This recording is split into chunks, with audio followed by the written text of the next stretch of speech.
So welcome everybody. My name is Meg Seberg. I am a career advisor in the Office of Career Services.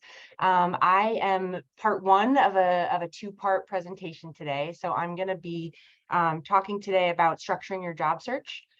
I'll try to make sure that I have a hard stop for myself at 3:40 so that I can field some of your questions before you'll hear from a panel of your peers who have lived experiences of using their OPT to secure opportunities post-graduation.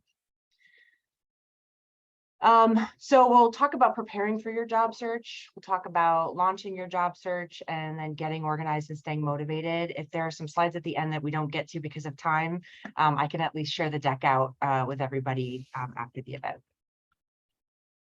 Sorry, I don't know how to turn that off. So we'll just keep having that doorbell for a couple minutes, I think. Okay, so just a note, a lot of this is information that we share with students broadly. Job searching is incredibly proactive. It's a process that requires a lot of work, and it can be really stressful for all students. So I want to name that right up front. I also want to point out that international students, foreign nationals, have so much to offer employers. You bring a lot of value to the application process and into employers' offices across the country. And historically, foreign nationals have been so extremely valuable to the U.S. economy. And that is really important to remember as you're finding the motivation to go through this process.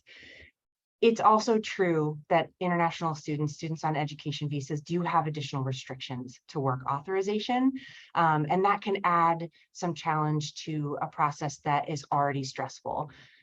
You're not alone if you're feeling stressed in that, and so hopefully hearing from your panel of peers will be a helpful second part to this program. But we have advisors in our office who are here to talk to you about your own individual job search plans, to look at your individual application materials and talk with you one-on-one if that's something that you would like to do. And I'll give you some information about that at the end of this presentation. What we want to do today is focus on what you can control. There are some things that are not in your control. We can't control the law. We can't control some of the restrictions on temporary work authorization. We can't control the economy and how it ebbs and flows. What industries are hiring or have strong job markets, what industries don't. I want to note that despite maybe some high-profile layoffs that have been in the news recently in the tech industry and most recently McDonald's, that the U.S. job market does remain strong. And so, keep that in mind as well.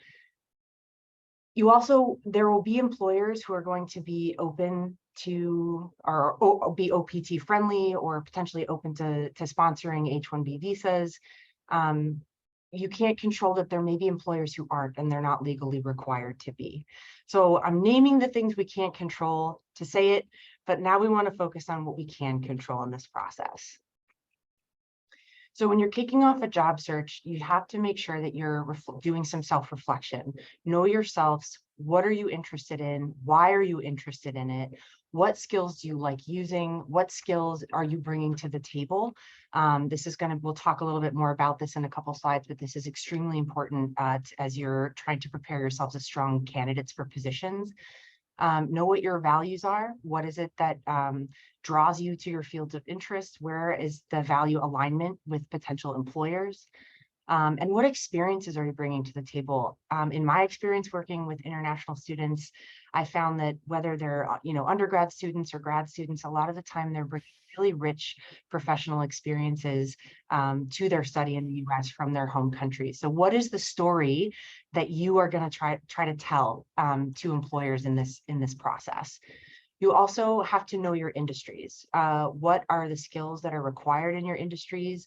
What are you learning either from your coursework and faculty that you're meeting, maybe peers that you're talking to about your job searches, or from job descriptions or employer websites themselves about what employers are expecting, and assess what skills do you have and where might there be some gaps that you need to fill. What are the required levels of education or years of experience for some of the opportunities that you may be looking for? And what are the hiring trends and preferences? So we know that major tech companies right now are laying thousands of employees off. But again, the job market in general remains strong. When we think about hiring trends, we also have to think about the time of year that employers tend to hire. So when I've worked with students who, for example, are pursuing careers in consulting or finance, there's a very specific trajectory to getting it onto that career path. You get a sophomore year internship, then a junior year internship, using your CPT, and then you get a return offer for employment post-grad. That recruitment tends to happen in the fall. A lot of other employers are doing recruitment to fill positions in the spring and in the winter and in the spring, in this spring semester. You need to be starting to take or continuing to take inventory of your network. We're going to talk more about this in a few minutes, but this is one of the most critical parts of the job search for any student, and it is especially important for international students to be leaning on your networks, your peers, people who are in your programs, but also maybe friends of yours who've graduated who are now in the workforce, faculty members who you've made connections with or who've been supportive of you, family members who can provide support or advice. And so critically, former supervisors or colleagues or current supervisors or colleagues. Who's in your corner right now that you can start to connect or reconnect with? And then your resources. So know what's around you. You've got obviously ISSS, you've got faculty in your programs, and you've got us at Career Services, again, to work with on an individual basis. Keep in mind, regarding skills, candidates with temporary work authorization, you really have a big job to do to distinguish yourself in the application process from candidates who might be US citizens or candidates with more permanent work authorization. Some employers are just more reluctant to hire people with temporary work authorization, so you really have to be telling the story about the skills that you have and the value that you bring.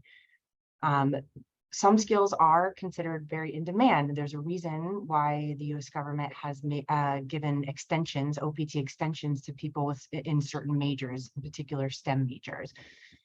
And that's because some of the most in-demand skills right now are STEM related. The Indeed article that I've linked here has highlighted specifically cloud computing, artificial intelligence, sales leadership, data analysis, translation, language translation, mobile app development, people management, video and audio production, and UX design. So again, not exclusively, but heavily STEM related skills.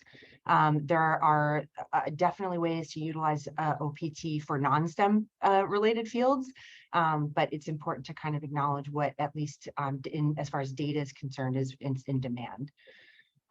What skills are required for your particular industries? What do you know that employers are looking for? Make sure that you are building those skills, but also that you highlight those through your application materials. That is something that we can help you with. So if you're trying to connect the dots between job descriptions and your resumes and cover letters, come and see us. We work with students on this kind of thing all the time. Regarding understanding industries, keep in mind that your OPT and CPT only apply to opportunities relating to your major. Also keep in mind that there are extensions for OPT extensions for certain majors, and I've linked the government's current list of eligible codes for OPT extension. Standard OPT is 12 months. The extension can extend into 36 months. Also keep in mind that some jobs do tend to be shorter term in nature. So meaning employers may be less concerned about hiring somebody who has a temporary work authorization. So for example, research assistantships in labs. I worked with a student, a neuroscience student, like a year-ish ago, who ended up using her OPT to get an internship or to get a research assistantship at a neuroscience lab at the University of Chicago. And that is something that was in line with her major, with her interests, and she was she would also have been eligible for the STEM extension, so it would have been possibly a 3-year position for her. Oftentimes PIs are understanding that folks are going to be in those positions short-term, either because they're short-term projects funded by grants or because people are going to go into PhD programs afterward. There are, there's project-based work that happens at nonprofit organizations, in private sector employment, where employers, again, might be less concerned about a longer-term commitment. I've worked with international students who have lots of motivations for wanting to work in the US after they graduate. In some cases, it's because they're interested in getting that practical training and then returning home. And in some cases, they're seeking to be in the US for longer stretches and possibly to get H-1B sponsorship. So some questions to ask yourself, what kind of skills are required for your field? What skills do you have? What skills are you missing? What skills do you actually want to use? What tasks do you like doing? Certainly easier to sell yourself to an employer if you're very passionate about what it is that you want to do. What have your past experiences set you up to be successful at? What location and setting do you want to work in? Do you want to be in Chicago? Do you want to be in a small organization or a big organization, a specific neighborhood? Are you interested in mission-centered work, or are you more interested in private sector? Is it important for you to be focusing on specific organizations or specific roles? I'm going to talk more about this in the upcoming slides, but I think, some advice for international students is to maybe start or focus more on specific organizations, and start lists of specific organizations of interest, based on either people that who work there, or on whether or not they have historically maybe sponsored H-1B visas, or have hired people using OPT in the past. And I'll give you some resources in a few slides to do some of that research. When you're getting started, you got to make sure you have a solid resume, or if you're in a research-based field that would require a CV, that you have that ready to go. These need to be easy to read. They need to be very clearly telling a story about how your skills and your interests and your values are a match for what an employer is looking for. You also should be submitting cover letters whenever possible. Sometimes employers will say that they're not interested in having cover letters, especially in the tech field, but lots of other employers like to see cover letters. They require them, or they make them optional. I'm going to say right now, if there is an option to submit a cover letter, it is strongly encouraged that you do so, and we can help you learn how to write those if that's something that you're running into.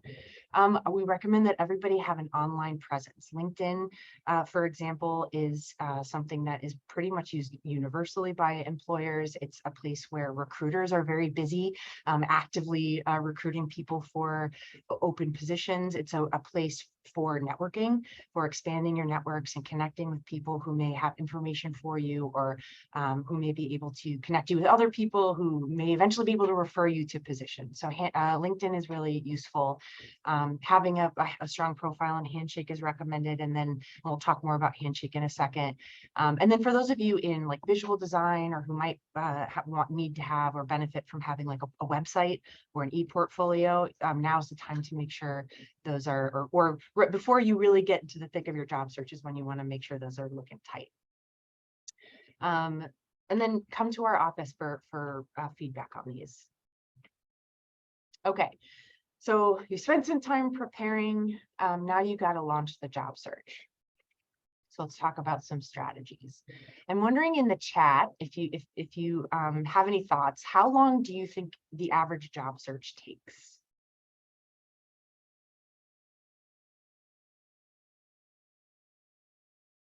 Any thoughts on how long the average? 6 months. You said 6 months, 3 to 4 months, 3 to 6 months, 3 months. Nice. Yeah, so these are all good. These are all great guesses. So the average job search takes 4 to 6 months. So for some people, it's quicker than that. For some people, it's longer than that. For some people, it's squarely 5 months. And that's the case across the board. This is advice for all students that you have to be prepared for a job search that's going to take potentially, up to or over 6 months. International students have a lot of things to keep track of when they're thinking about graduation and these deadlines and lining things up. And if anybody from ISSS or the Office of International Programs has any insights here, please, feel free to chime in or use the chat feature, whichever you're more comfortable with. But it's recommended, my understanding is that it's recommended that international students start actively searching at least 90 days before their requested OPT start date. So you don't want to be kicking the can on this. You don't want to wait until the last minute to start this job search as your start date approaches. And you, of course, want to be working closely with staff in ISSS to discuss your OPT timeline and make sure your documentation is in order. So here's a visual. And I'm not the resident expert on OPT. There are others in the room who are, but this is a visual for those of you who appreciate visualization.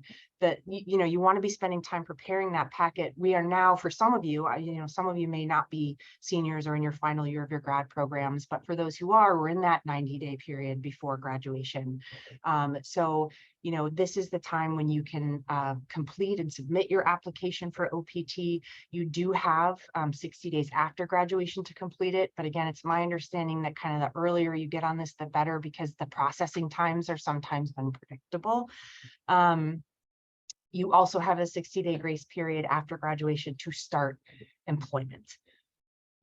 So, just keep these things in mind as you're kind of figuring out what is going to make the most sense for you. And as you're kind of working backwards to figure out, okay, well, when should I actively be in my job search, given when I'm anticipating my OPT start date?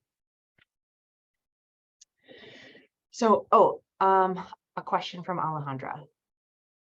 Hi, yes, I have a question regarding that because, for example, I applied to OPT recently and I've been searching for jobs, but I've encountered that I've been very stuck because my starting date is June 5th, and many of them are like, yeah, sorry, we're looking for immediate. We're looking for immediate. So, like, I've felt that I am behind, but at the same time, I feel like I'm not because most of the places I've applied, they have all denied me because they're looking for people now.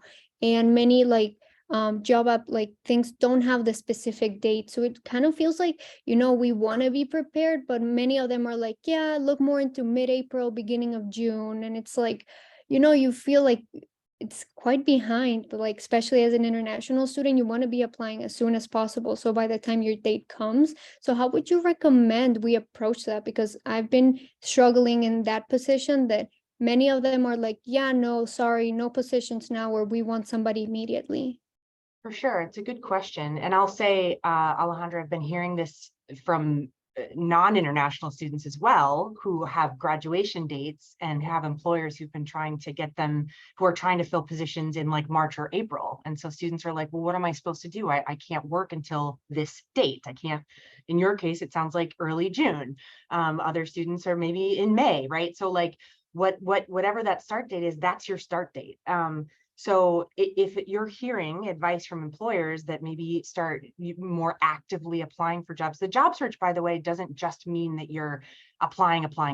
There are other parts of the job search, like getting your resume together, or like leaning on your network, having professional conversations with people that are part of that 4 to 6 month process. So right now, if you're feeling, and we're getting into April now, so if you've been getting advice to more actively apply in April, then that's what I would recommend. But now would be a time to maybe spend some of that time networking, connecting with people who and starting to kind of figure out what might some opportunities be to apply for when the time comes. So I want to acknowledge that there's not a right answer. It can feel like a moving target, and employers they're going to be looking to hire when they're looking to hire. So and I mentioned that I had had conversations with other students about it even as of this week, because I think it's helpful to not feel alone in that. It is something that's kind of broadly felt, and there are, for international students, restrictions to when you can start based on what date you choose in your OPT application. You can have conversations with employers if you get into the interview process and they're saying, we're looking for someone to start immediately. If you're a strong candidate and you know that they like you as a candidate, you can try to negotiate during that process. Like, well, what would it look like if I had a June 5th start date? Is that a possibility? You can't control whether or not they say yes to that, but it is something that you can kind of push a little bit if you know that that's when you could start. So I'm wondering what you think about this in the chat. How do companies prefer to hire when they're like, let me source candidates? What method of sourcing candidates do you think they prefer?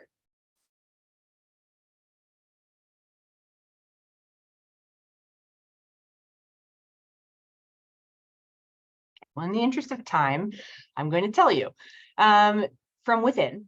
So the first thing employers do when a position opens is they say, who do I have already who works here, who could fill this position? Sometimes that includes, current staff members. Sometimes it includes interns. So if you had internships or you're actively involved with organizations, keep this in mind. Getting your foot in the door is a good first step. The second way they prefer to hire is by referral or through networking. And in every job I've ever worked, every time there's an open position, one of my superiors come to the team and they say, hey, yes, we have applications coming in online, but we want to know if any of you have anyone to refer, anyone that you trust that might be a good fit for this position. Employers also like to hire through recruiters. So these are people who either work in-house for the companies and they work for human resources and their job is to go out and find good candidates, or they work for firms that are hired by the employer to spend time finding candidates who might be a good fit to go into the interview process. I would caution, if you're like on LinkedIn and you're getting courted by recruiters, to be careful that anyone who asks you to pay them money is probably not a recruiter you want to be working with. The recruiters' clients should be the employers, not you. Yes, Fahad? Yeah, quick question over here. How do we ask for referral? Like, let's say if you know someone from the company, like, how do we go about it? I'm sorry, can you repeat the question? Yeah, I was saying that if you know someone from the firm, how do we ask for a referral? So yeah, like if you've got a friend or a peer or a family member or a mentor, or a faculty member who's introduced you to an alumni or something, then I recommend reaching out to people who work at organizations of interest or companies of interest and seeing if they will maybe have a coffee with you, an informational interview, a chance to have a 20 or 30-minute conversation just to get an understanding of what it's like to work where they are, to make an impression on them, and maybe to get some advice on, if I want to apply for a job here, what might they recommend? How can I be a good candidate? And if at the end of that, they're willing to say, I'll put in a good word for you, then that's great. So you can only ask people to refer you if they know you to some degree and can get a sense for whether or not you might be a good fit for a position. So it takes work. Networking takes work, and we're gonna talk about that in a second. You also, so the fourth way, like kind of the final way that employers choose to hire is through resumes and job boards. They do this. They find employers, it's important. They post positions and they hire people through job boards all the time. But people who are over half of positions are filled by people who are referred, and the people who are filling positions by referral make up a small percentage of job seekers, which means that a big percentage of job seekers are competing for a smaller number of positions because a lot of them are being filled through referral. This is an important thing to remember. Most job seekers spend way more time on job boards and applying to things online than they do networking. And actually, you need to be spending time at least doing both, if not spending more time cultivating that network.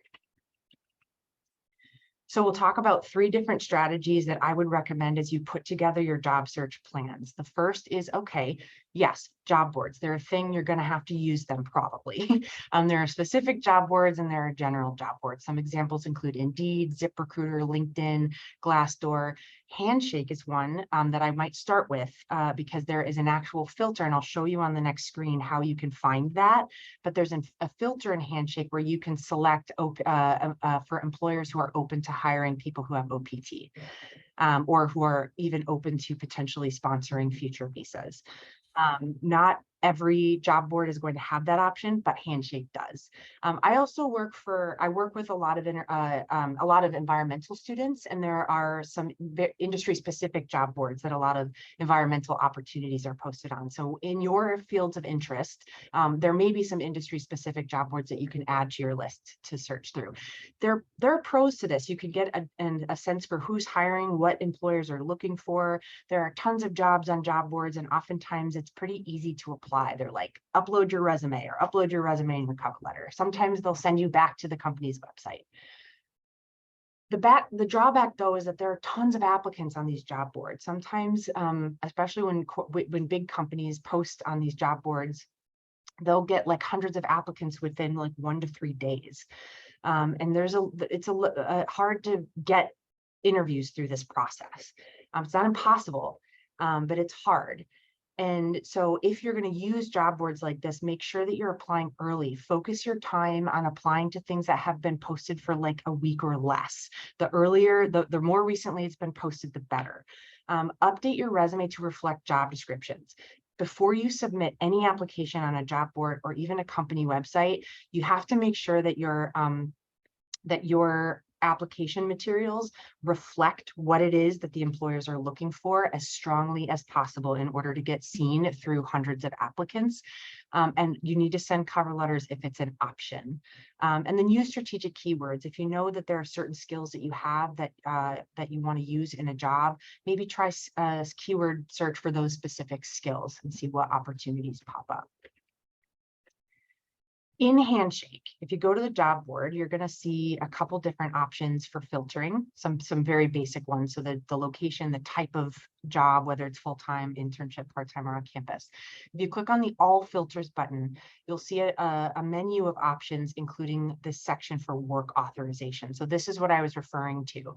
You can click on filtering employers who say, at least in their through the Handshake, that they will sponsor or doesn't sponsor visas or doesn't require U.S. work visa or accepts OPT CPT candidates. So this is an important thing to know if you're using Handshake. The second strategy I would recommend is doing a company search. And this is something that I would actually say I would recommend spending more time on than just going on job boards. So research and create a targeted list of companies and organizations. I'm going to share some resources with you in a couple slides, and I'll send these slides out, or Amy, I can send them to you. But start with companies who you know have a record of hiring foreign nationals, either and potentially sponsoring H-1B visas, even if that's not necessarily a goal of yours. It might give you a sense for what companies are open to hiring people with temporary work authorization. And then maybe think about companies where you know people and start there. Track their careers websites and check pretty frequently, especially for companies that you're really interested in working for.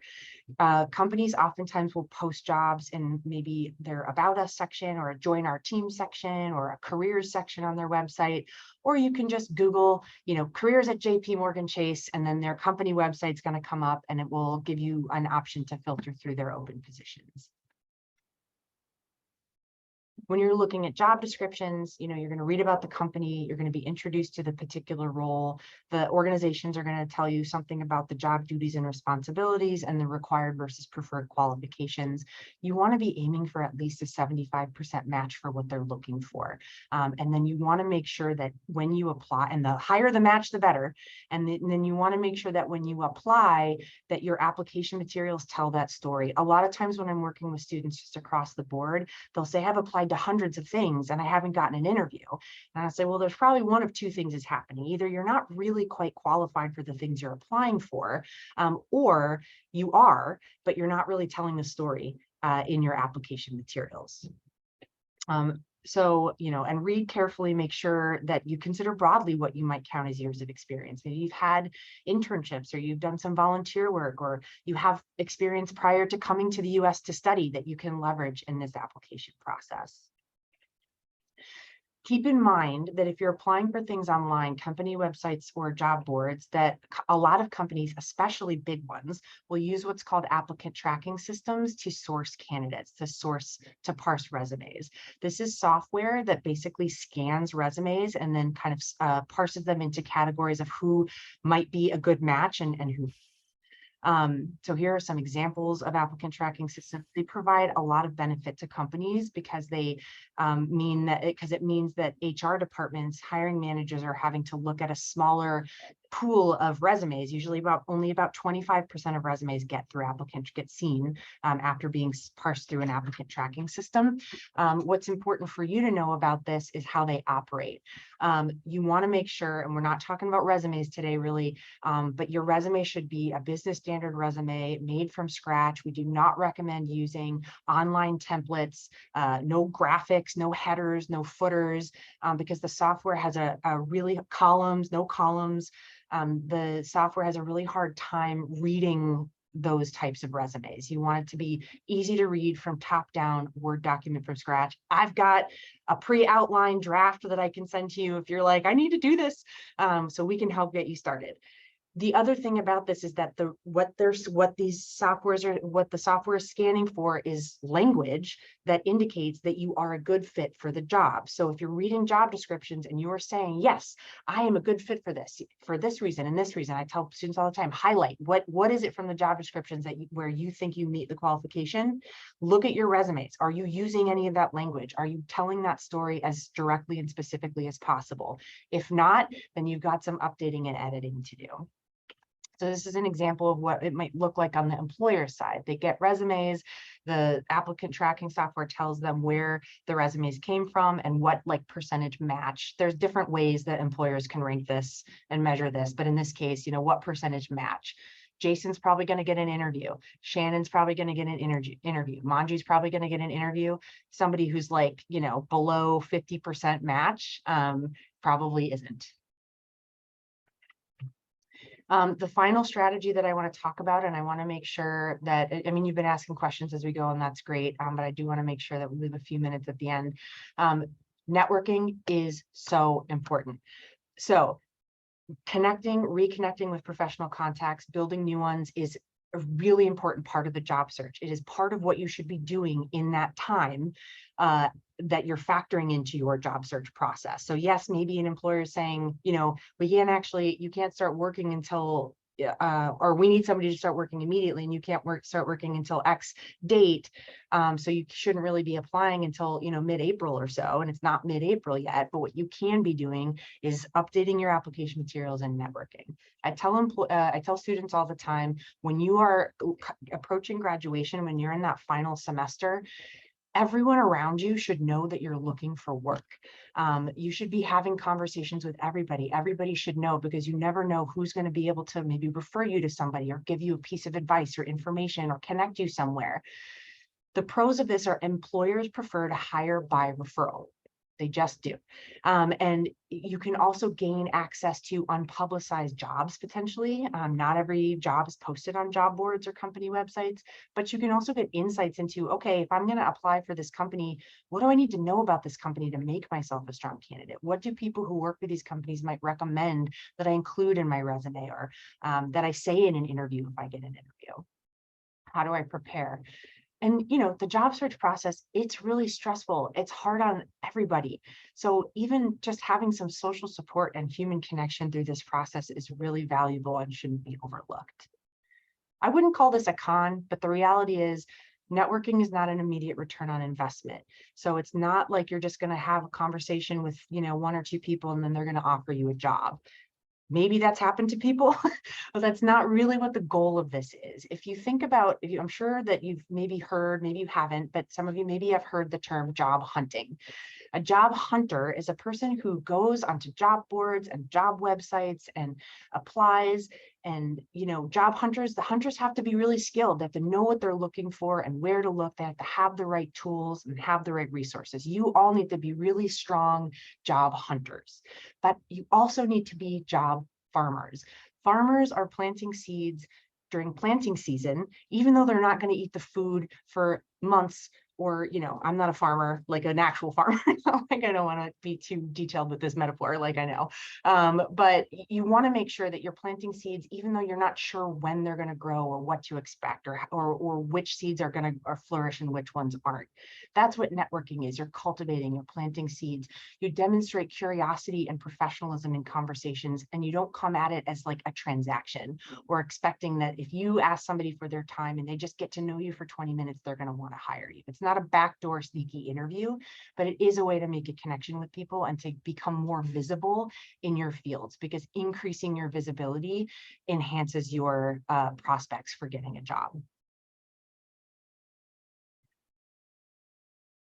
Employers like to hire people that they already know. So if you have been engaged in internships, or you've used your CPT for internships, or you've done some volunteer work within the the boundaries of what's allowed, think about those experiences. This is what makes volunteering and internships so useful to anybody, any student, and especially international students. So think about where you've already maybe had some engagement, and think about reaching back out to those employers or those organizations. Build and apply skills through these that are highly valuable, that help you to make your applications stronger, to tell a story to an employer that you have the skills that they're looking for. So if you're thinking about how to allocate your time in this isn't an exact science. It's just kind of a recommendation. And mostly the point of this is, like, you should not just be rapid firing your resumes on job boards. Check job boards some percentage of the time. Keep an eye out. It will help you understand the market, understand trends, understand what skills employers are looking for. It'll help you maybe get a sense for who you might want to do some reaching out to, where you might want to see if you can make connections. Monitor company websites, though, as well. Start your own spreadsheets. I would emphasize, again, especially maybe explore companies that have a history of hiring folks with OPT or with a history of sponsoring H-1B visas. I've included links here to two tools. One is called the H-1B Grader. It's a platform that sources data from the Department of Labor, where you can do searches for, specific employers who have a history of hiring people or sponsoring H-1B visas, and as well as particular roles or titles that tend to get sponsorship. Again, I know that may not be the goal for everybody here, but these are lists that can help you to get some awareness of what employers have a history of hiring people, or an openness to hiring folks with temporary work authorization. There's also a resource in Going Global, which I've linked. You have access to this through Handshake. This is a resource that's useful for students in the US who are looking for opportunities abroad, and there are also some resources on this platform for international students who are looking for information and guidance about employment in the US. And there are ways to search. There's an opportunity in Going Global to search for employers who have been particularly OPT friendly. A colleague of mine also made a list recently, a spreadsheet of employers who've been historically OPT friendly. So when I send out these slides, Amy, I can also share that with you. You also want to spend a significant amount of time updating your resumes. Remember, you're not just rapid firing your job applications. You have to be very, very intentional. It's better to submit 30 really strong applications that are really intentional than it is to rapid fire 500. You have to be networking. And this isn't something we're going to have a ton of time to talk about today, but I hope that what you learn from you'll learn about some of these things from your peers as well in the panel. But you can make appointments with advisors in our office to talk through this, and how you might go about it, and strategies that you might employ for finding contacts and having conversations with people, either that you're reconnecting with or that you're meeting for the first time. I recommend tracking and troubleshooting. It's a lot to keep track of when you're job searching. So, keep a Google spreadsheet or an Excel document where you're keeping track of the employers that you're interested in, their websites, open positions that they have. Maybe you've used the Handshake OPT filter to find employers who historically have been open to hiring students with OPT, but you're not seeing any particular positions of interest. Maybe still put those employers on your list and keep an eye on their websites directly. So keep track of these things for yourself and take care of yourselves. It's really hard. Job searches are hard. So whatever that means to you, eat well, sleep well, connect with your community and your friends, take care of your bodies and your minds in this process, and make sure that you're giving yourself adequate space to do that so that you have the energy and the motivation to keep persisting. Also know your rights. There are things that employers can ask you, and there are things that they can't. They cannot ask you what is your nationality or your place of birth or of which country you are a citizen. You can share that with them, but they can't ask you. They can't ask you what's your native language or what language do you use most often. But they can ask, and they probably will at some point in the application process ask, are you legally authorized to work in the US, or will you now, which with OPT sponsorship, the answer, or OPT, with your OPT eligibility, the answer is yes.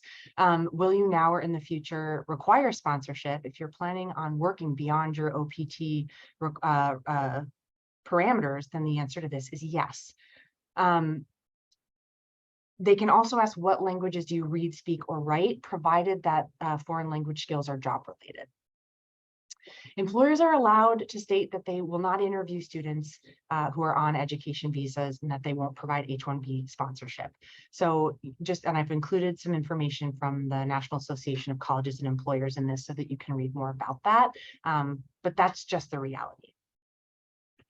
So, I have included here, I want to maybe stop and make sure there aren't any questions before we move on to the panel, but I've got some slides in here with just some, advice about having conversations with employers.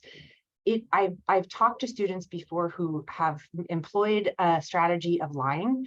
I wouldn't recommend that. Who have not been upfront about OPT until after an offer has been accepted. That often doesn't go well. So you don't have to put it on the marquee. You don't have to put it in your resumes. You don't have to draw too much attention to it right now. You don't even have to lead with it in your interviews, right? Talk about your skills and your qualifications first. That's the most important thing. And it's important that employers understand that you have temporary work authorization. Now, some employers, especially if you're working for if you're trying to get jobs with smaller companies, or maybe your internship, your place, where you've been doing your internship might hire you, but they're confused about what OPT even is. You might have to explain it to them. They don't have to do anything except for give you a job offer in order for you to then do the work to make sure you get your OPT. And sometimes employers don't know that. So because they're used to H-1B sponsorship, which is a lot of work for them and a lot of resources. So just, I'll share these slides. I'm going to land the plane here, but just make sure that you kind of know some of these things and think about them as you go into conversations with employers. So I'm going to stop screen share. I'm not going to I'm not going to go into the other slide so we can move on to the panel, but very quickly, any last questions for me? I can put my email in the chat as well. Yes, go ahead. Is there a limit to how many companies we can apply to, or how many OPTs we can request when you're requesting for internships? I mean, I can't answer a ton of questions about OPT. So Amy, yeah, I'll let you jump in there, but you can apply to however many jobs you want. Yeah. Right. And you can hold more than one job on OPT. There's really no limit, but you do need to make sure that at least one job will have you working at least 20 hours or more to be considered full-time and to not accrue unemployment. Thanks, Amy. Alejandra? Yeah, so I know you kind of discussed a bit about the question of will you now or in the future require sponsorship? Mm-hmm. I'm always very troubled by that question because technically I don't require any sponsorship now, but in the future I might. what is your go-to recommendation? Should we always say yes? I say yes because like technically I don't need it now, but I will need it in the future. So I think sometimes it can be confusing, or I feel like it automatically sometimes takes us away from employers hiring us just because it Yeah. says like now, like in the future. So they might think like, yep, nope, a person that might need it. No. So like kind of what is your approach to that? Because it's like a very troubling question for me. Yeah, no, for sure. I mean, my response is answer honestly. I mean, they ask the question now or in the future for a reason.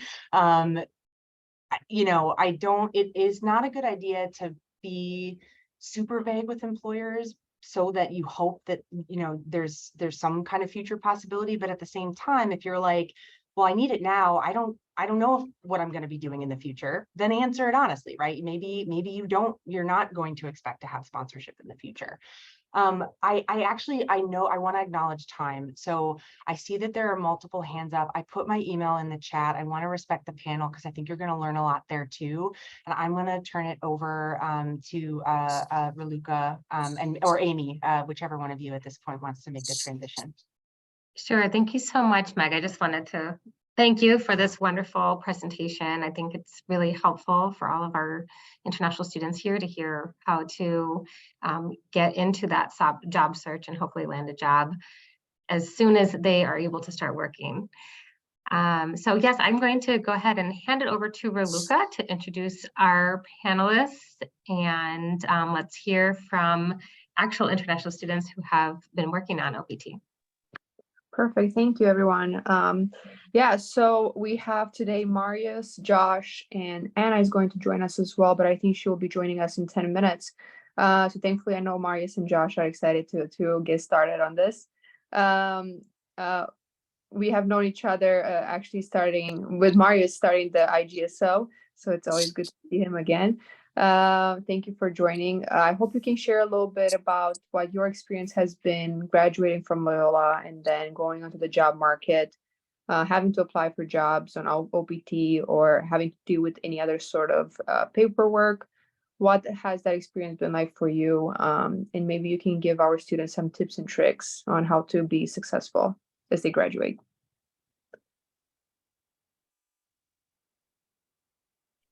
Yeah, you want to go ahead, Josh? Oh, yeah, sure. Well, thanks for having me, everyone. My name's Josh. I am a law student at Loyola. I have graduated from the LLM and then now I'm in the JD. So I've had a little bit of a chance to kind of do some work over the summers and things. I was lucky enough to do some CPT as well. So yeah, I think some of the advice that's kind of been echoed through this presentation about networking, just being prepared, making sure you're honest with employees. I know that was something for me that is a little bit tricky when you're answering those questions kind of initially about, work authorization and stuff. But I think, yeah, probably the best is just to kind of get in front of it and just be honest with your employees or your employers and kind of detailing as much information as you can, kind of similar things that we've even talked about in this conversation about kind of the requirements and things like that.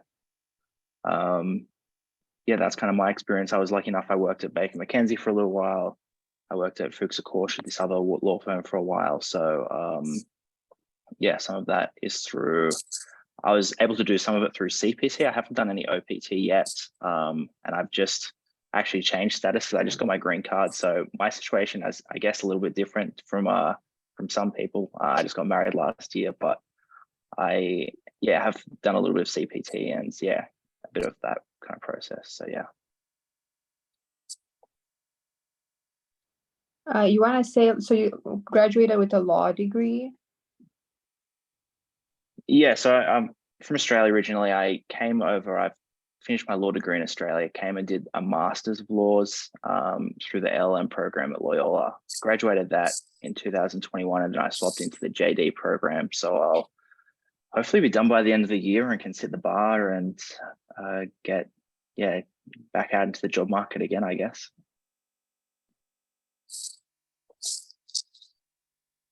Thank you, Josh. Marius, you want to go ahead and talk a little bit about what program you were in and what kind of a job you went for after graduation? Hey, yeah. Good afternoon, everyone. My name is Marius. I was at Loyola. I came to Loyola for my master's degree in computer science. Graduated that in December 21, and then transferred my F1 or got my OPT on my original F1. I've been working the job that I'm in a software development company for a year, 3 months, around about that. At this point, and it's been a fairly smooth ride, honestly. Simply because as soon as Loyola, or as long as Loyola still sponsors your F1, your OPT is only a matter of you qualify, did you apply correctly, and then ever since your employer doesn't really have to do anything about it. The way that I was able to get my job was by looking for internships early on. So my summer before graduation, I went in, I think 4 or 5 months prior, and started applying, researching, what do I have to do? What do employers want to see? What skills do they actually want to see on your resume, and that you also should kind of prove to them? Applied to a lot, filtered out a bunch that had the non-sponsoring requirement written out on their job posting. And then got an internship on CPT for 3 months. Fortunately enough for me, that worked out very well, and the company ended up making an offer for me. So I was able to transition over after finishing school half a year later. Right now, I'm actually also in the transition phase. I just got elected for the H-1B lottery. So that turns out to be very often the easiest path, I would say. You graduate of an F1, you start your OPT, you eventually go into STEM OPT if you have that possibility, and then you keep signing up for the H-1B lottery. If you're lucky enough, you get selected, and then you swap over to that visa, which can keep you here and give you work eligibility for another 3 to 6 years. At which point you have to keep looking around or maintain a green card or whatever comes next. I'm not at that step yet. To touch on a couple of points that Meg already said and that Josh mentioned just a minute ago, is I want to emphasize that networking is indeed very important when looking for jobs. So make sure you're active on LinkedIn, form your community, have a bunch of connections. There's a lot of job postings and people actually looking to recommend you to their employers simply because they see your skills and they think you'd be a good fit. Because how do you match a company and an employee? It's you find each other. It's not a one-way road, right? So it can come from either way. And then the second portion that I wanted to really emphasize is make sure it's not only about the application. It's also about proving that you can get in. So you can have as many interviews as you want, really making sure you acquire the skills that the employer wants to see from you is also an important task. So I'm actually on the interviewing panel at my company, and what we do is we don't really care that much about the your CV and your resume. It's really more about an exercise that we send you that you then complete and then come in for a whole day of interviewing. And there's a couple of other technical folks sitting on the other side of the table that don't necessarily need to see you being, of course, charismatic and good personality, but it comes down to you being able to complete the job. And that might be from a very technical perspective because I do work in software, but I think whatever piece of work, whatever genre of work you're in, there's always that piece. So make sure you're up to date on what they might ask for. Make sure you're invested in the company. You know a couple of numbers. A big plus for me, we had just had a candidate come in yesterday, was that he really knew the product that we're working on, and it made me realize how much research that person has put in. And it made them a top candidate immediately. As soon as they mentioned a few things, we're like, oh, wow, that is very impressive. I like the fact that you put in maybe half an hour before this and just scanned your way through it, because we know the job market is tough. And you apply to a lot of companies, but in the end, you want this job. So it really puts us in the foreground. Just wanted to touch on that point. I'm not sure what the panel is going to look like. Are we supposed to take questions? Should Josh and I keep talking a little more about experience?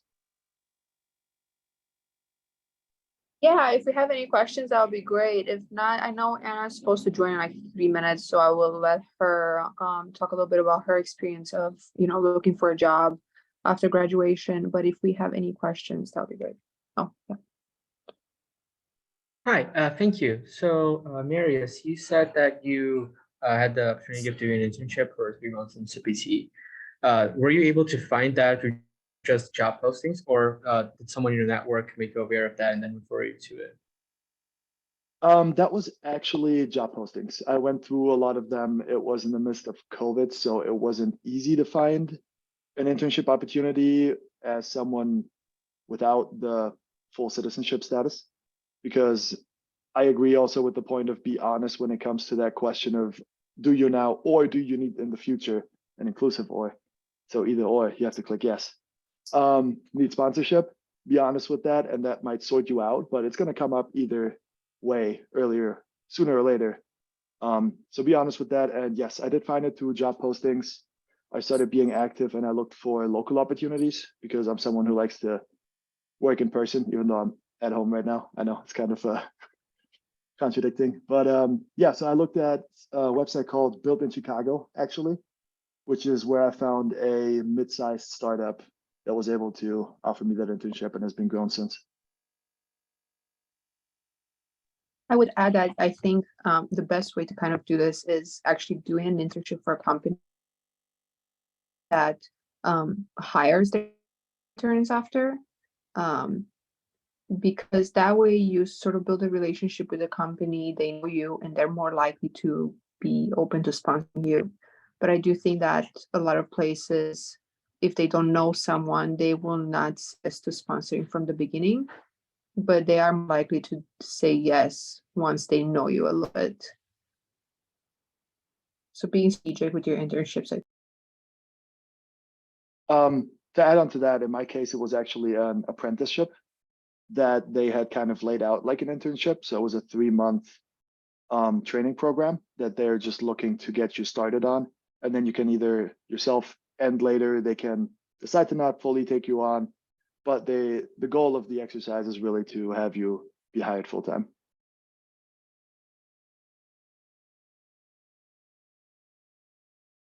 And I'm happy to jump in here as well. When I got my first, I guess, kind of like entry level internship job, it was through some of the platforms at Loyola. So there's one at the law school called Pearson. I know there's Handshake and other ones like that. So I think really utilize those ones and see if there's anything through that you can have a look at. I know the one that we use for law school, you can kind of like filter it for international students, which is a really good feature. So you could kind of see which firms were interested in hiring international students, which was a really beneficial feature. And that's where I ended up getting the job offer from, was the folks that had the international option. So I think, and as Marius was saying about the research, just kind of like knowing what companies do what, that's, I guess, what I'd be looking at.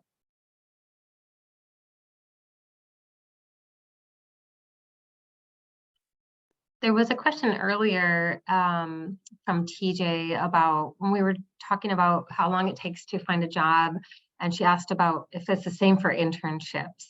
So I don't know, Meg, if you would agree or not.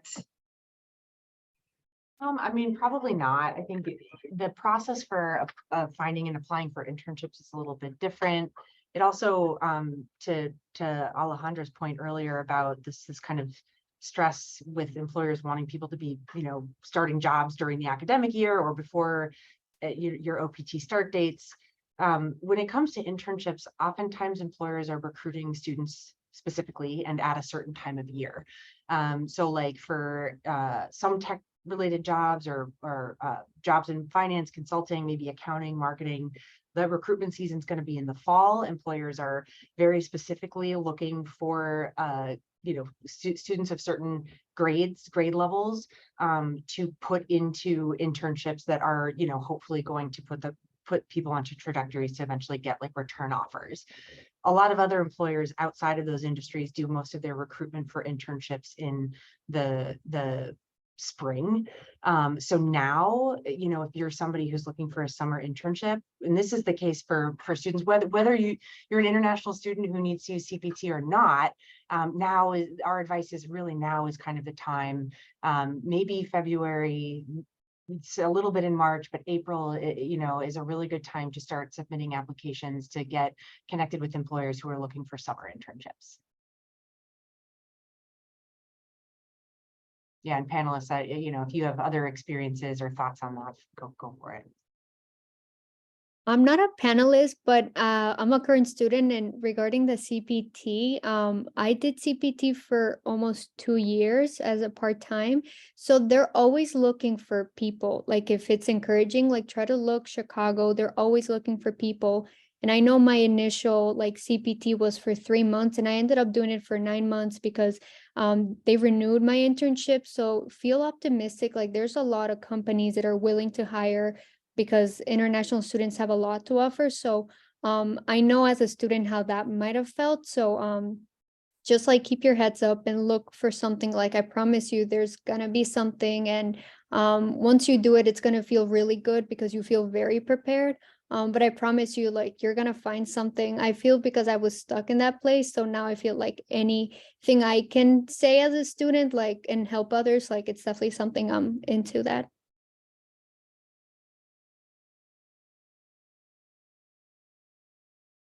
A quick PSA when it comes to OPT applications and the application process.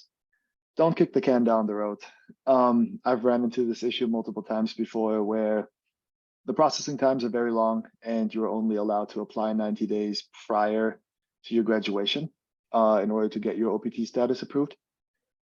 So do it as soon as you can, and you're not going to run into trouble with not being able to leave and come back the country, and you are still able to backfill your job position later on. So if you really want to work here and you feel confident that you're going to find a job, my opinion on that, and feel free to correct me if that's not the official ISS's statement, is apply for your OPT and just make sure you stay on the job hunt and come in getting your job and having your employer kind of verify that you work for them later on.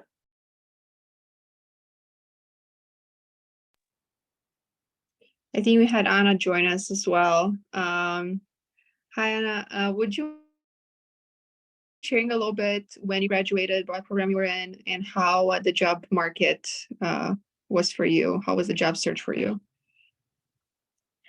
Well, thank you. Happy to talk about the job market. One of the most exciting things ever. Good to see everyone. My name is Anastasia. I graduated in May 2022. So together with Marius, and I believe Josh is here as well. Yeah, I got my master's in environmental science and sustainability. So now I'm working in this industry. So I'm working as an ESG consultant, environmental, social, and governance. I work remotely. So I'm currently based in Connecticut, which is great. I love it.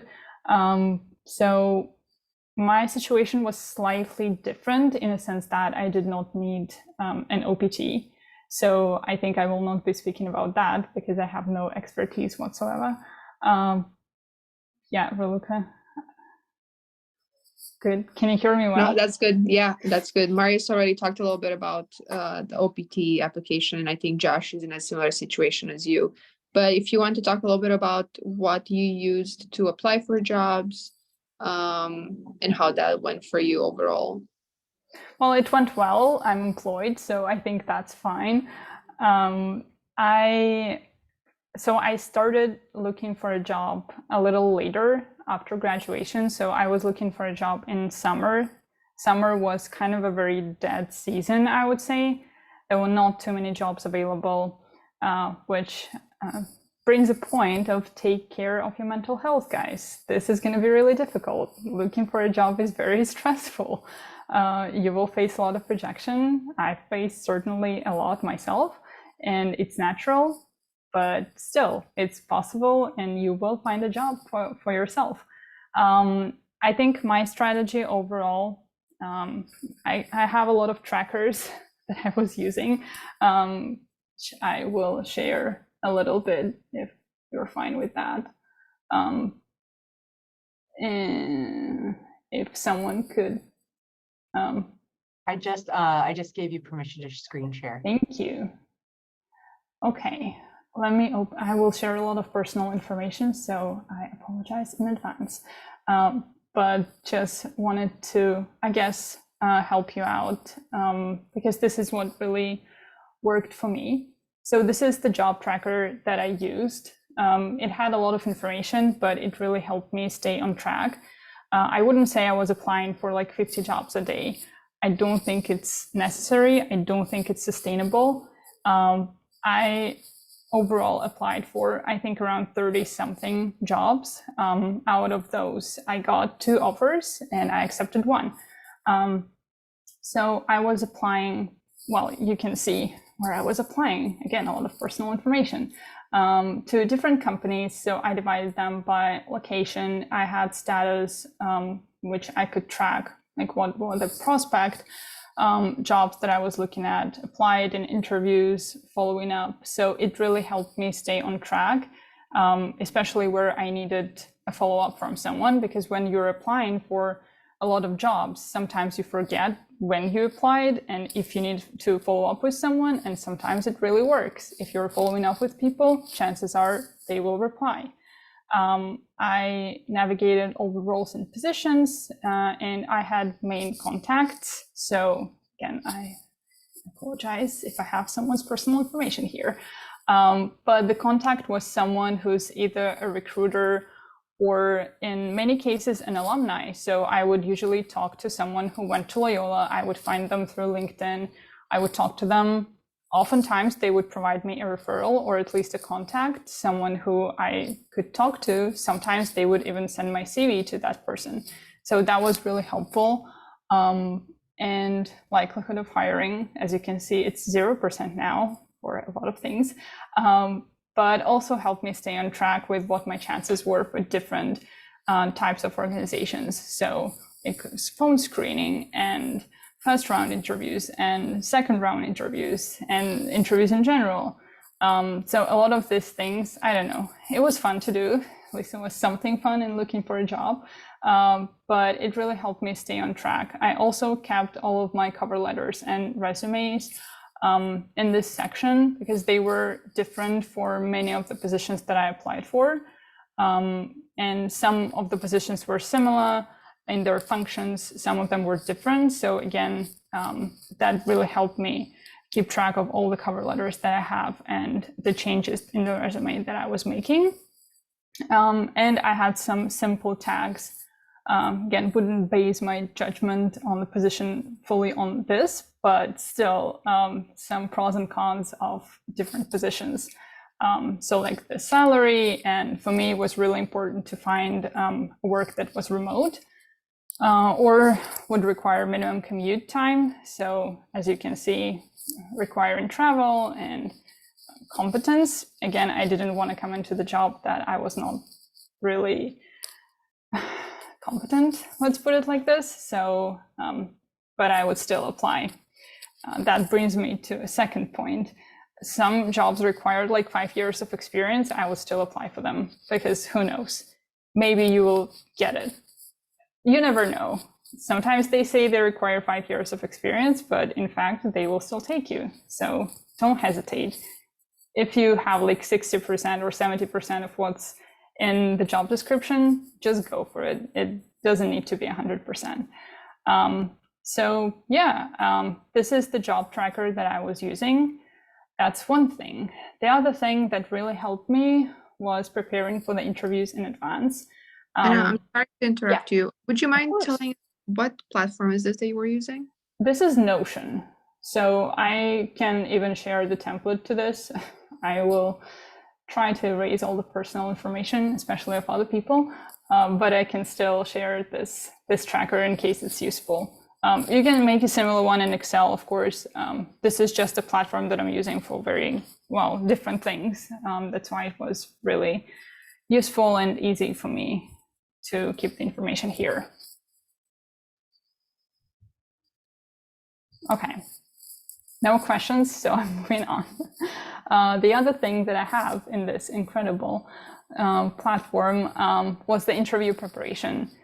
So as an international student, again, I did not require an OPT, but still, I was really nervous. English is not my first language. I think the hardest part for me was the interview. You need the confidence. I was really worried about my accent. I needed to have some prompts for myself. And I also don't like practicing the interviews in advance. So I made a lot of notes to the point that I made, you can see that I was applying to McKinsey, but whatever. I simply made a lot of different prompts for myself that, especially if you have a remote interview, you can simply access whenever you want. So I had some, tell me about yourself. This is going to be the first question, no matter your major, any interview you go to, this is going to be a first question. So again, this is just for one specific company, and for every interview I was of course preparing. There was some minor changes, but still the structure was kind of similar. So this is what I had written down for myself. So if I get lost during the interview, it just gave me confidence. Plus I would read this piece for many, many times before the interview so that it's stuck in my head. And I think it really made me sound more confident than I was in real life. I had some generic questions written down. Also the questions that pretty much anyone will ask you, like why should we hire you and where you see yourself in 5 years, and something like that. So I don't want to show this, but yeah, it's simply some prompts to help me in case I need to come up with an answer straight away in the moment. I also had examples of questions that I can ask at the end of the interview. I think it was really helpful to have that written down, and I highlighted them based on what I want to ask the most and what I want to ask the least. But still, I had these questions written down, so it was really helpful. Didn't need to come up with anything on the spot. So in general, you can see I had a lot of things written down. Sometimes I would open this and I would start reading the answers because I was lost, especially my first couple interviews, and that was really helpful. So I had information about why I want to work in this company. I was not hired by McKinsey, by the way. It was a good experience, but I was not. And what I liked about this, I had different experiences written down. In case someone asked me, tell me about the time when. That's often a question that, again, you're going to be asked a lot. So I had everything written down in advance. I knew exactly what I want to tell.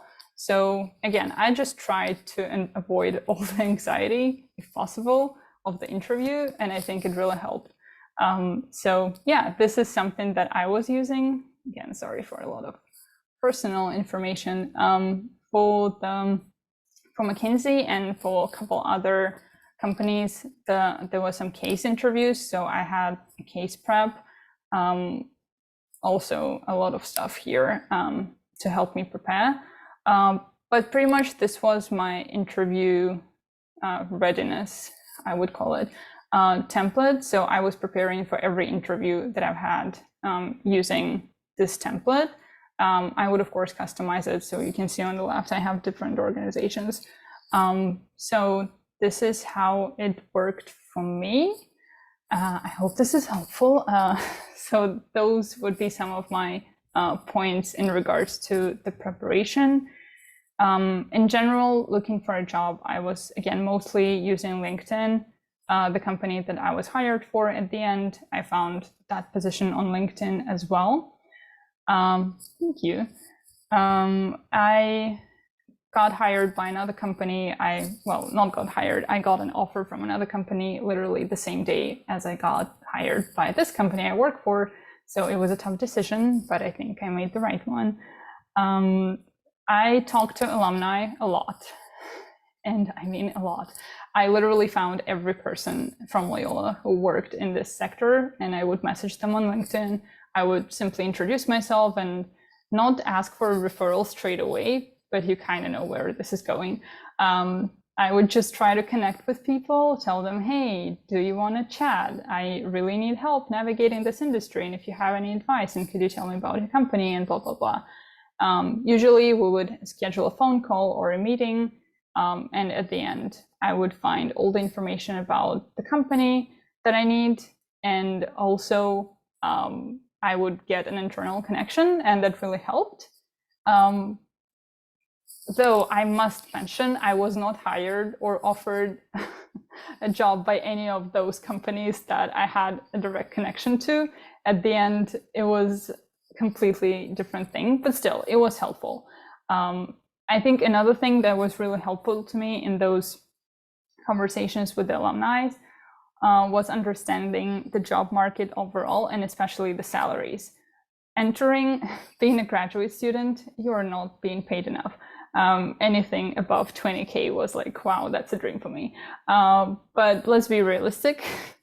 That's not the case. And sometimes you need that sort of reality check from someone to actually tell you how much people are making in this sector. So talking to people who were in Loyola before and now are working in the similar positions was really helpful to identify what kind of a salary range I'm looking for. Another company website that I used for that was Glassdoor. They also have a good breakdown of salaries from real people working for these companies. Though I would say it's not updated that frequently, and getting information that's the most recent was very important to me. At the end, it was really helpful. I still undersold myself. When people ask me at my company what my salary expectations are, I really undersold myself, but I have amazing managers, and they at the end offered me 15K more than I was asking for. But that's only thanks to my amazing managers, and that's not going to be the case all the time. So know your value, know your worth, and please do not undersell yourself. To me, being again an international student, I think that was one of the things that I was thinking about, that I'm not from the US, that I'm not competent enough, that I need to undersell myself in order to get this position, but that was not the case. And talking to other international students, I understand that it's always in our head, but it's not the reality. People will hire you because you are enough, you are competent enough.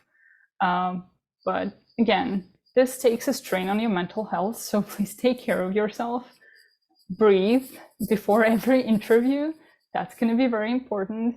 And again, I think setting some sort of the routine was really helpful to me, because if you just start applying for 30, 50 jobs a day, your application is not going to be a really good one, let's face it.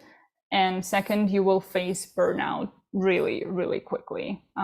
So yeah, that would be one of my biggest advices. Take care of your mental health and try to make a schedule for yourself and treat this. I treated looking for a job as a separate job, but try to keep myself in check at all times. So yeah, that's my story pretty quickly, I guess. If you have any questions, we'll be happy to answer. That was great, Anna. Thank you so much. If we have any questions, please go ahead.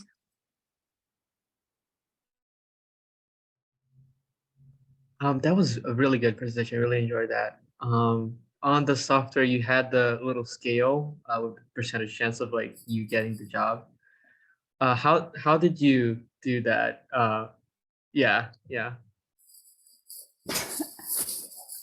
Imagination, I guess. I don't really know. That's based on my judgment, so I'm not sure how accurate that is. That's what I perceived as good chances. But again, like 5% was too early to tell. And that's oftentimes when everything ended, people ghost you all the time. So I would apply for a job and I would make it 5% that there is a small chance that I will be hired, but it's really small. If someone is scheduling a recruiter call with you, the chances are slightly higher, but they're still pretty low. So that's a 10%.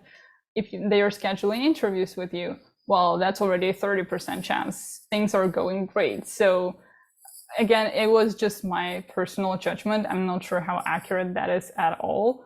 I don't even know why I did that. I think I was just trying to have fun with this process because it's not a fun one, and it helped me somehow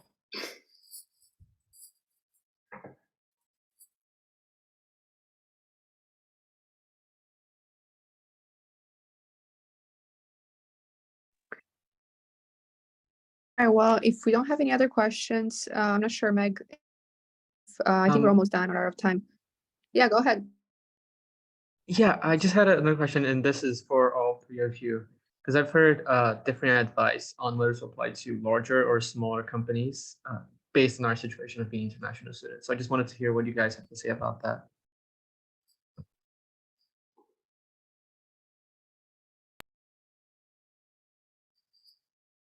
From my perspective, it doesn't really matter. It really depends on the company, how willing they are to support you and sponsor you.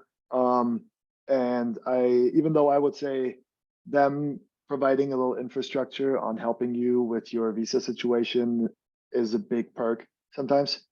So I was lucky enough to jump into a small one that still had that setup because they frequently sponsor other people and have gone through the process before, which makes it a lot smoother and easier on you. And if you don't have to explain your situation to them all the time, it's less work on your part. But on the other side, you are still the expert on it and you know what you have and what you need. So I think either or is going to work. The bigger one is going to give you more infrastructure. The smaller ones might be faster and more flexible with your situation.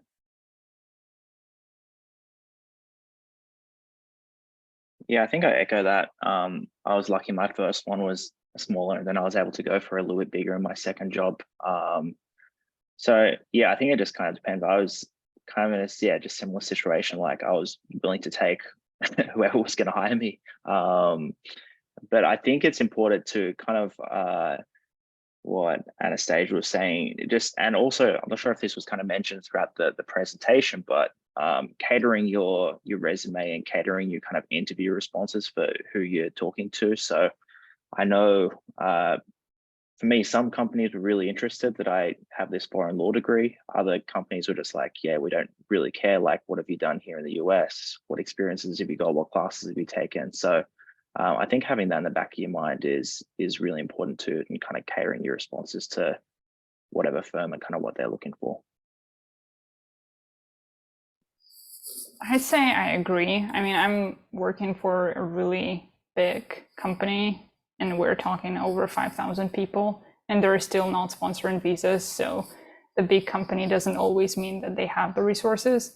I mean, they pay well, they're just not hiring internationals, unfortunately. So again, I think talking to other international students, or again, another job search technique, just look for people when you're looking for a company, see if they are hiring, if they've hired previously someone who was an international student, even not from Loyola, but from any other country or university. So yeah, I mean, does it really matter? Catering your resume, that's so important. At some point, I would tell people, yeah, I'm dreaming of working for a small company like yours. Other times, I would tell them all the reasons why I want to work for a big company. They don't really need to know your true self. So just cater yourself to all the jobs that you're applying for. Yeah, I'm guilty of saying some things that were not true. For instance, that I'm really interested in one industry when I really knew nothing about it. But hey, if it's going to get you a job, just try to give all the reasons why you need it that specifically cater to this company. Looks like we have one more question. I know we're almost up on time. So Famida. Yeah. I have a question from. I'm actually major in. I'm master student in environmental science, and I have a question from Ms. Tia about like if she had the freshman track or she was doing the research track, and I'm kind of confused like how to get myself prepared for the job that is related to like I'm in this line, but it's not related to previous work, an officer, like, or she's going, so what's the first? You still have time to discuss it. You know what, I think it might be, it's just too hard to hear you, Famita. I think we might need to, maybe you can follow up with, or you can try typing. It was a long one though. You can try typing in the chat or following up with, okay, follow up with us in ISSS if you like, and we can connect you with the panel. So, all right, well, I think in the essence of time, this is a good time to close up. I just want to thank again, first of all, Meg Seiberg from the Career Center on giving a wonderful presentation on prepping all of you to start that job search and know where to go. And then thank you, Raluca, for organizing the panel. Thank you, Marius, Josh, and Anastasia for being here. I think having your perspective is just a very rich piece of the conversation. So we are doing a CPT workshop next Friday, April 14th at 3 o'clock. And so any of you who are looking into more information about CPT, we'll be happy to cover that at that time. So thank you again and have a wonderful day, everyone. Bye, Thank everyone. you. you.